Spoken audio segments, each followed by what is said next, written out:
just want love with no recrimination. Even if it's all in my imagination. Don't wanna fight, I don't want no heavy conversation. No, no. Let's keep it light tonight, baby. This could be heaven. Yeah.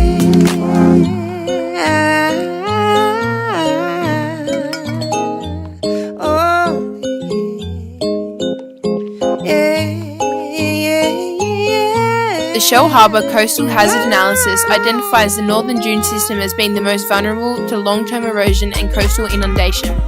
Continuation of net sand losses from the embayment will reduce sand reserves, increasing the risk of dune erosion and potential inundation and causing the breakthrough of the dune. Construction of semi-permeable fences along the seaward face of dunes on Warilla Beach encourages the deposition of windblown sand, reducing trampling, and protects existing or transplanted vegetation. A variety of fencing materials can be used successfully to enhance natural recovery. Fencing can also be used in conjunction with other management schemes to encourage dune stabilisation and reduce environmental impacts. Sand fences cannot prevent erosion, where the wave attack is both frequent and damaging, but they can encourage fore-dune growth and resist some erosion. Fences reduce wind speed across the sand surface and encourage fore-dune deposition. They also act as a modest barrier to wave attack, reducing the erosion potential of waves near the limit of uprush.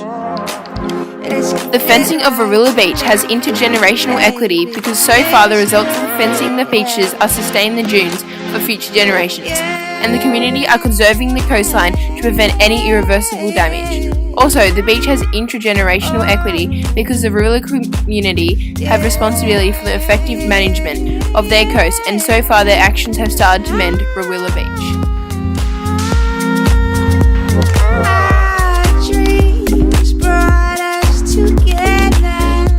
Seawalls are near vertical structures of concrete, masonry, or sheet piles designed to withstand severe wave attack.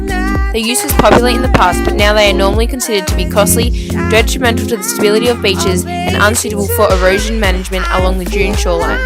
Revetments will severely disrupt natural beach-dune interactions and should not be used on frontages valued for natural heritage. Ongoing beach erosion may result in undermining of the revetmento, leading eventually to structural failure or the need for repairs and extensions. Warilla Beach has suffered from 3 decades of sand removal from the mid-1940s and the effects of coastal processes. The beach erosion was accelerated in the 1960s and 1970s due to a major ocean storms. A seawall was constructed in the 1960s along with the southern portion of the beach to halt further recession and provide protection to the housing development behind the beach. The seawall built on Warilla Beach has intra-generational equity because the seawall is protecting nearby residents from erosion, which would cause their house to crumble away and cause danger to the people living there.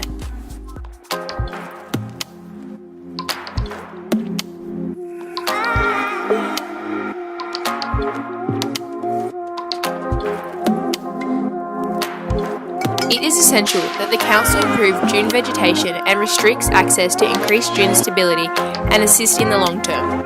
It is also critical that the dune stability is maintained to defend against coastal hazards into the future. Warilla Beach needs rehabilitation of dune vegetation to reinstate the dune ecosystem. Previous works have focused on primary and secondary weeding, followed by the planting of predominantly herbaceous stabilizing plants and scrub or woodland species. Targeting the eradication of noxious weed species and the planting of coastal health or forest plants will help increase the long-term stability and habitat value. Bitter bush is an introduced species from South Africa planted in 1946 to 1968 to stabilise dunes. It occurs across foredunes and mid-dunes along 80% of the New South Wales coastline. Bitter bush has been declared a weed of national significance because it threatens coastal biodiversity. Warilla have acted to these problems by removing weeds by hand, heavy machinery, spraying herbicide from the air and ground, biological control, and fire by volunteers. The weed control of Warilla Beach has intergenerational equity because the Warilla community have been killing the weeds efficiently, but for the weeds to be controlled sustainably, the Warilla community has to kill the weeds continually.